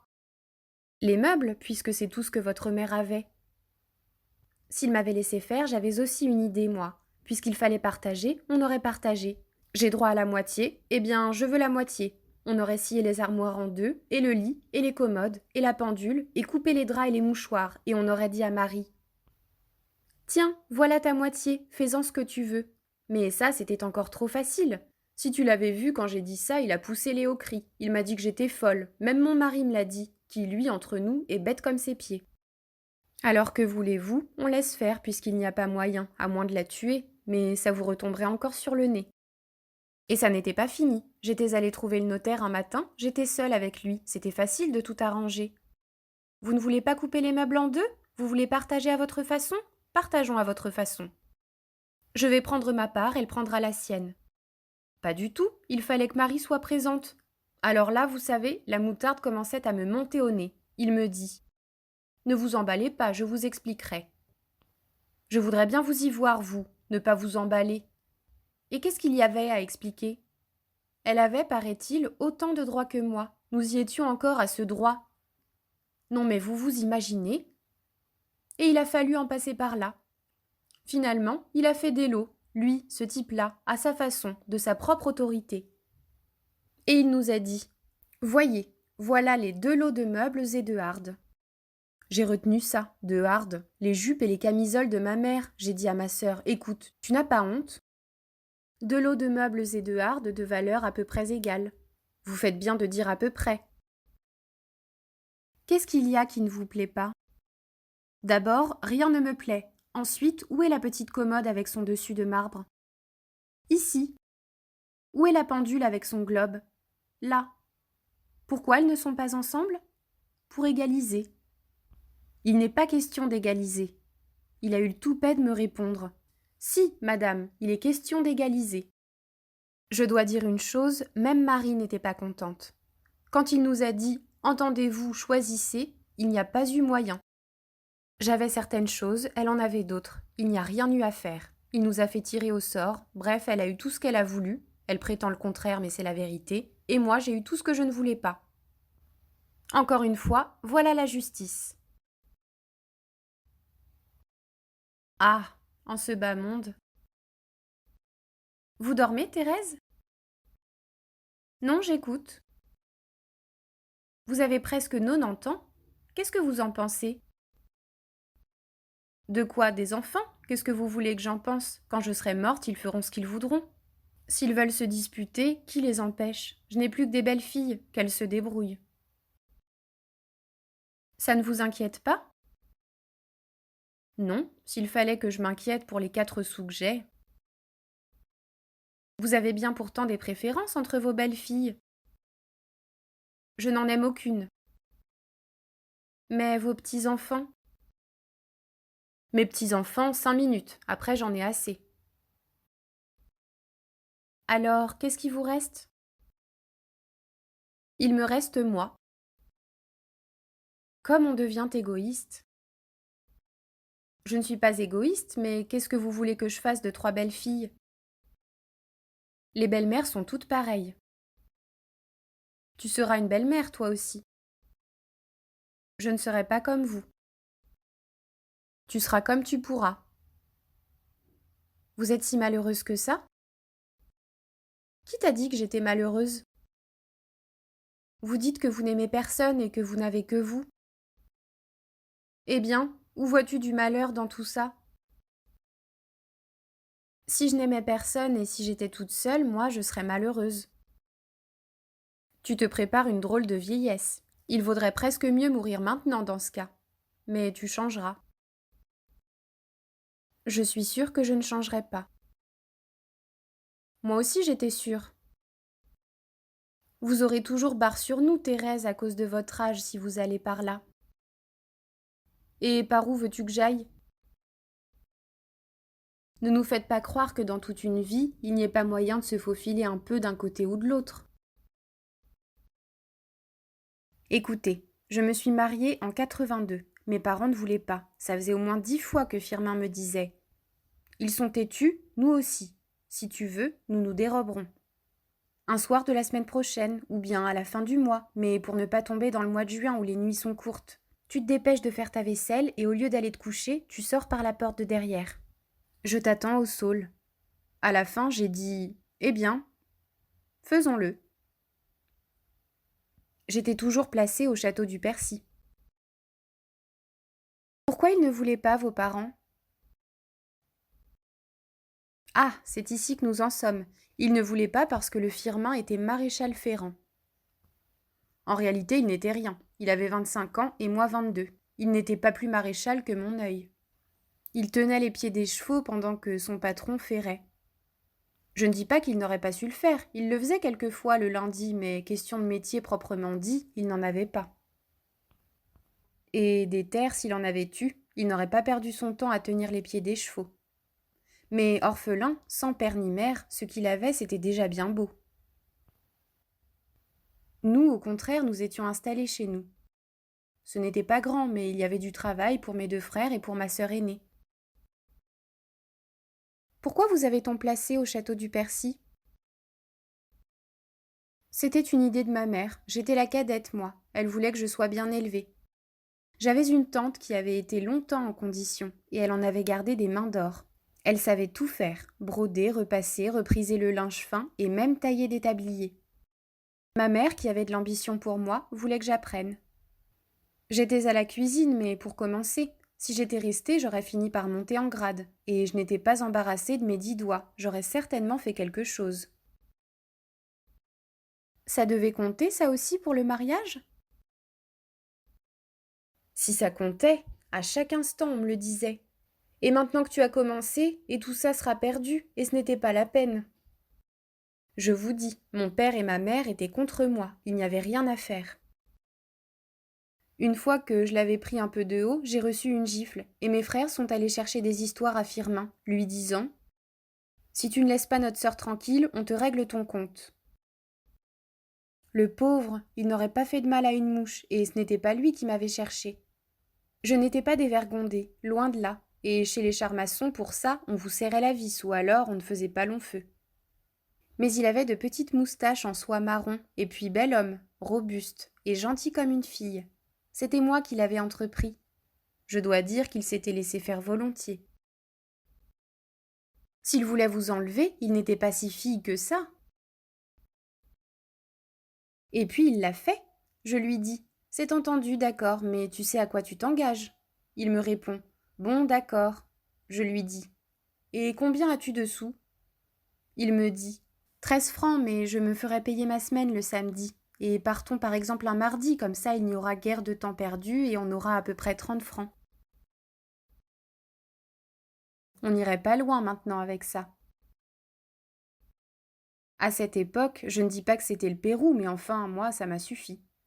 Il a ajouté « D'ailleurs, je travaillerai tout de suite, pourvu qu'on ait assez pour partir, après, cocagne, tu verras. » Je le connaissais, je savais qu'il était franc. Moi, de mon côté, il ne fallait compter sur rien. Mon mois était payé à ma mère. J'avais une montre et une chaîne pour me la pendre au cou, un point c'est tout. C'était déjà bien. Pas une montre en or, une montre en fer, une chaîne en fer. Nous n'étions pas le dessus du panier. Maintenant, on te parle d'une montre en or comme de l'air qu'on respire. De ce temps-là, pour avoir une montre en or, il fallait être dame, et encore pas toutes les dames. C'était une montre qui valait peut-être 3 francs, et la chaîne, mettons beaucoup, 10 sous. Vous aviez aussi du linge? Un pantalon et un jupon, en plus de ceux qui étaient sur moi, et 3 mouchoirs neufs. Mon baluchon ne pesait pas lourd. Et vous vous êtes décidé? Bien sûr, si tu crois que j'avais peur. Nous n'avions peur ni l'un ni l'autre, je lui dis. Tu sais, maintenant la porte de derrière est fermée tous les soirs, on dirait qu'ils le sentent. J'ai essayé de voir où ils mettent la clé. C'est mademoiselle qui l'emporte dans sa chambre avec les autres. Mademoiselle, c'était l'intendante. Celle-là, je l'aurais tuée. Une sainte nitouche. Elle vous parlait avec la bouche en cul de poule, les yeux baissés, et elle vous disait des horreurs. Une remontrance, et vous étiez habillée de la tête aux pieds, pour toute votre vie. Méchante comme la gale, faisant son beurre et tout le temps à dire « Oh mon Dieu !» Pour un rond de tasse sur un marbre, c'était le grand conseil de guerre.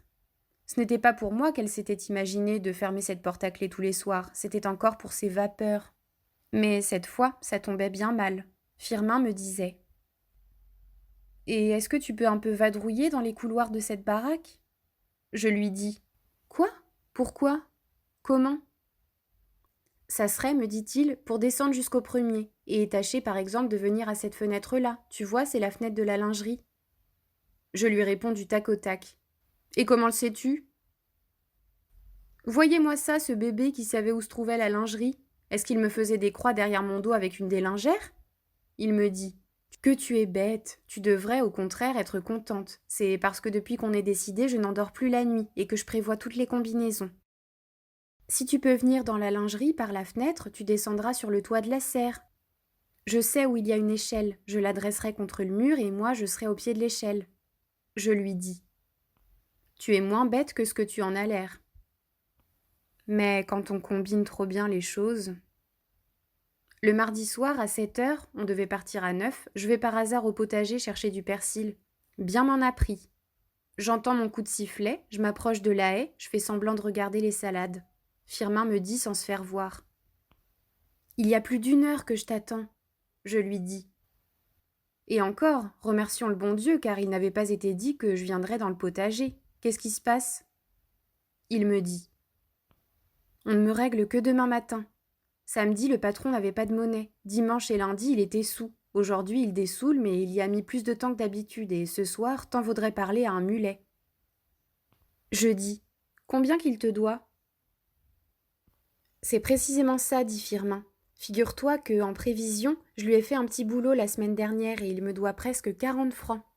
Ça serait bête de laisser ça. Oh, moi j'ai dit oui, tu penses, on ne les laisse pas. On fait assez de folie comme ça. Partons, mais question de 40 francs, partons demain. Le lendemain soir, chat échaudé. Il n'y avait rien de tel au programme, mais vers les 7 heures, je m'en vais faire un tour au potager. Rien, pas de coup de sifflet. D'accord, je rentre. J'avale ma soupe, je fais ma vaisselle. On avait beau me dire « Tu as le feu quelque part ?» Je disais « Oui, et je tombe de sommeil, et à bas les pattes », car le cocher voulait rigoler comme d'habitude. 8 heures. Je suis en haut, je couche mon traversin à ma place pour le cas où quelqu'un jetterait un coup d'œil de ce côté. Je descends sur les ongles des pieds, je m'enfonce dans la lingerie, j'ouvre la fenêtre. Je ne m'étais jamais rendu compte que les étoiles faisaient tant de lumière. Nous avions pensé à la lune, naturellement, mais on ne se soucie jamais des étoiles. Eh bien, on y voyait comme en plein jour, rien qu'à cause d'elle. Je suis prise de peur. Le toit de la serre, il me semble que c'est la scène d'un théâtre et qu'on va me voir de partout. Mais non, Firmin est là et il ne perd pas le nord. C'était un homme qui ne figurait guère, ou alors il fallait bien le regarder sous le nez. Mais question de présence d'esprit, il en mettait de plus flambard dans sa poche. J'ai vécu 30 ans avec lui, ce n'est pas un jour. Et dans la vie, on en voit de toutes sortes. Mais quand nous étions dans de mauvais moments, je me disais « Attendez, allez mes amis, le Firmin s'occupe de vous. Il n'a l'air de rien, mais vous m'en direz des nouvelles. » Je ne me suis jamais trompée, mais nous n'en sommes pas là. Bref, je suis sur ma fenêtre sans oser mettre mon pied sur le toit. Et mon Firmin, qui était au pied de l'échelle, qui m'avait entendu ouvrir et n'entendait plus rien, se demande ce qui arrive, qu'est-ce que je faisais. Et il siffle un petit coup, tout gentiment. Il ne m'a jamais rien dit de plus gentil que ce petit coup de sifflet. J'ai traversé le toit de la serre comme le parquet de ma cuisine, ni plus ni moins. 1 minute après, nous courions dans les champs. Vous deviez être contente. On n'est jamais content, on n'est surtout jamais content quand il faudrait l'être. Là, nous courions pour nous éloigner tout de suite, le plus possible du château et du village. C'était fin mai, et à cette saison, il y avait souvent des gens dans les chemins, fort tard. On craignait tout, on a couru comme des dératés jusqu'à Moulin-Baron. Là, j'ai eu un point de côté, et on s'est assis sur un talus. On voyait des lumières partout dans la campagne. 8h30, ce n'était pas tard, les gens se couchaient vers 9h. Firmin m'a dit « Tu veux manger un morceau ?» Et alors nous nous sommes disputés. Il ne se rendait pas compte, s'il croyait que j'avais envie de manger, moi. Il me dit « Et de quoi donc tu as envie ? Veux-tu que je te dise ?» Je lui crie « Eh bien, j'ai envie de retourner. » Il me dit « Ne crie pas si fort. » Et il reste sans plus piper mot, tellement longtemps que je finis par lui dire « Ne fais pas le mulet, je ne retourne pas, va. » Mais ne me parle plus de manger dans un moment pareil. Alors dis-moi, qu'est-ce qu'on va faire ? Il me dit. Je n'ose pas te le dire. Je réponds.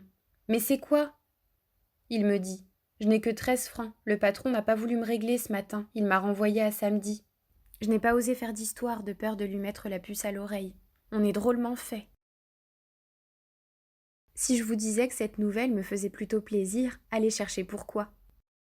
Il me disait. Tu comprends, il aurait encore fallu renvoyer. Je lui dis, tu as donc bien envie. Il me répond, tu le vois. Je lui dis, alors ne t'inquiète pas pour les 40 francs, on se débrouillera. Mais ne restons pas ici. Est-ce que tu sais au moins ce qu'on peut faire ? Il était tout content. Il me dit, ça, c'est réglé comme un papier à musique. Depuis que j'y pense, j'ai tout prévu. On va à Châtillon, j'ai une place là-bas. Je lui dis, ça, c'est bien, mais pour aller à Châtillon, on s'arrange comment ? Eh bien, c'est ici qu'il y a une petite modification, me dit-il. Je comptais te faire aller simplement jusqu'à la grande route et nous aurions pris la voiture publique qui passe à minuit à la grange, mais on n'a plus assez de sous. De la grange jusqu'à Luce, ça coûte 4 francs chacun, et de Luce à Châtillon, 1 écu. Alors à mon idée, il faut choisir, et je vais te dire ce que j'ai choisi. Si on prend la voiture à la grange, on sera obligé de faire Luce-Châtillon à pied. Arriver à pied à Châtillon ne me dit guère à cause du patron chez qui je dois travailler là-bas. Il nous prendra pour des trimardeurs et il me payera moins, même s'il me prend. Qu'est-ce que tu en dis ? J'en dis que tu parles comme un livre. Tu as tout à fait raison. Alors, qu'est-ce qu'on fait ? Vous ne pouvez pas vous imaginer ce qu'il était beau, ce bandit, en racontant sa petite histoire. Je ne le voyais pas, bien entendu, sauf tout noir, mais sa façon de présenter les choses m'allait au cœur. Il dit « On va aller à Luce à pied, il fait bon marché, et il n'y a que 25 kilomètres. Pourvu qu'on soit là-bas avant 10 heures demain matin, ça suffit. La voiture pour Châtillon part à 11 heures, nous avons le temps. Prenons-le à notre aise. Ça ne t'effraie pas ?» Je lui réponds « J'ai l'impression qu'avec toi, il y aura des choses beaucoup plus effrayantes que ça. Allons-y. » Et nous partons. « Et vous n'avez pas pris un petit acompte ? » Non, je n'y pensais guère. Je faisais la fière, mais en réalité, je n'en menais pas large. Nous marchons en nous tenant par la main, heureusement. La première fièvre passée, tout me faisait peur. Je voyais mes frères, je voyais mon père, je voyais ma mère, je voyais ma sœur, je voyais des catastrophes, du malheur partout, des misères, jusqu'à imaginer des choses auprès desquelles la mort n'est rien. Il n'y avait que la main du Firmin, ça arrangeait tout. Vers les 2 heures du matin, nous étions sur la route du col. La voiture publique nous dépassa. Sans ce salaud de patron, dit Firmin, nous serions là-dedans. Je lui répondis. Nous ne sommes pas mal où nous sommes, et ne dis pas du mal des patrons parce que nous allons précisément en avoir besoin d'un. À vous dire vrai, j'étais plus à l'aise sur la route, à me démener, que je ne l'aurais été dans la voiture. Il me fallait me bouger le sang et ne pas avoir trop à réfléchir. La nuit aussi qui avait noirci m'aidait beaucoup. À 4 heures, nous étions au col. À partir d'ici, me dit Firmin, ça descend. Qu'il était brave, je serrais sa main. Jusqu'à cet endroit-là, je n'avais pas jeté de regard en arrière, mais le col, c'est quelque chose. De ce côté-ci, c'est à nous, mais de l'autre côté, ça a beau descendre, ce n'est plus notre pays. Là, j'ai pris mon temps pour regarder de notre côté. Il n'y avait plus aucune lumière en bas, mais déjà la nuit s'éclaircissait. Je pouvais voir la côte du Percy et la masse noire des arbres du parc. Je pouvais deviner, loin dans les prés gris, une petite tache, ma maison. Et puis nous sommes partis en avant. Nous n'avons pas dit 5 mots jusqu'à Luce, où nous sommes arrivés à 7 heures. L'auberge était ouverte. J'ai bu un café noir. Firmin disait qu'il n'en avait pas envie, et moi j'ai accepté bien gentiment son petit mensonge. Il n'en buvait pas à cause du sou qu'il aurait fallu donner. Je vous assure que c'était très bien comme ça. Quel beau matin. Sauf qu'il me dit « Reste là, je vais voir ». Pas de ça, Lisette, je dis. Tu m'as bien. Si tu fais un pas sans moi maintenant, c'est qu'on m'aura coupé les 2 jambes. Et où vas-tu ? Et que veux-tu voir ? Il rit et il me dit « Je veux voir quand c'est que par la voiture. » Je vide ma tasse et je t'accompagne, mon mignon. Et même je te prends la main et je te regarde comme je n'aurais pas aimé être regardée. Lui, il riait et il me disait « Ah, ma pauvre Thérèse, tu vas passer à la casserole, prépare-toi. » Je suis toute préparée, je lui dis. Ne fais pas le fanfaron. C'est toi qui paieras les pots cassés en fin de compte. La première bonne surprise que nous avons eue dans notre vie, c'est quand on nous a dit que la place dans la voiture jusqu'à Châtillon ne coûtait que 25 sous. Nous en avons retenu 2 et nous sommes allés derrière une haie compter ce qui nous restait de notre fortune. On avait d'abord 10 francs tout rond et 9 sous. Nous n'en croyons pas nos yeux. Je lui dis « Puisque c'est comme ça, c'est peut-être le coup que tu ailles boire un café noir toi aussi. » Il me dit « Non, jusqu'à ce que nous en soyons à un certain point, 1 sou sera 1 sou. » Je me le suis promis tout à l'heure en te regardant boire ton café. « Et où c'est que c'est ce certain point ?» je lui dis. Il me répond « Tu verras. » Il achète 3 sous de lard, 3 sous de pain et nous mangeons. La voiture arrive et on s'embarque. Je savais ce qui m'attendait. Nous n'avons pas plutôt commencé à rouler que j'en ai eu des sueurs froides. J'ai imaginé tous les mois que notre départ devait faire. Le cul de poule de la mademoiselle avait dû fonctionner ce matin depuis 6 heures, et les Ah, mon Dieu et les yeux baissés, et courir dans les couloirs, et madame et monsieur, et le cocher, et le garde-chasse, la cuisinière, les lingères, le valet de pied avec ses côtelettes, ça avait dû valser. À cette heure-ci, on avait dû envoyer quelqu'un chez moi, et mes frères, et mon père, et ma mère, et ma sœur. Tout ça avait dû se mettre en danse. On était certainement allé tout droit chez le patron de Firmin. Les patatis et les patatas allaient sûrement leur train.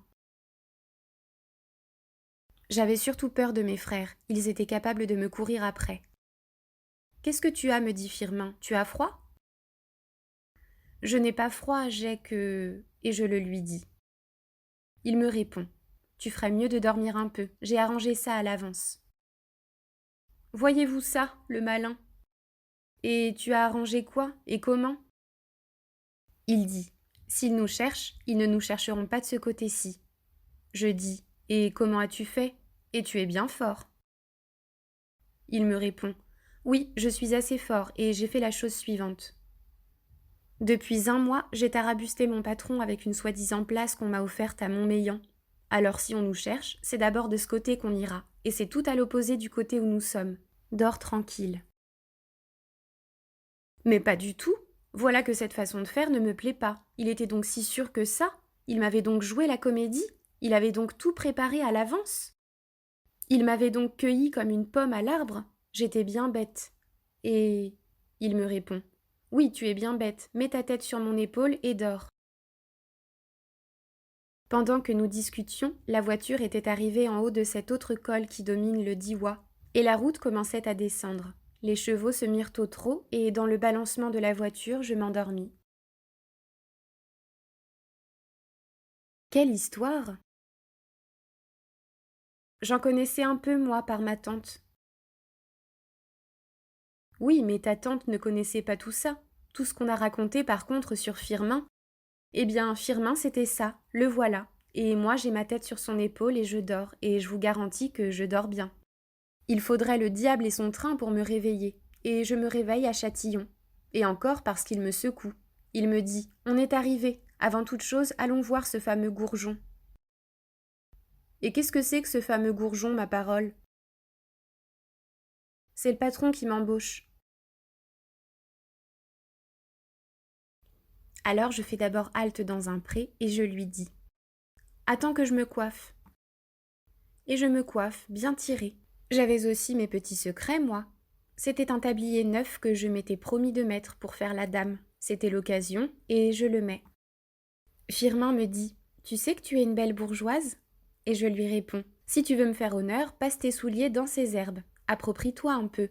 Et voilà mon peigne. Fais-toi l'arrêt que tu aies l'air de quelque chose. » Il le fait, et c'est un amour. Je me mets à son bras, et nous voilà partis.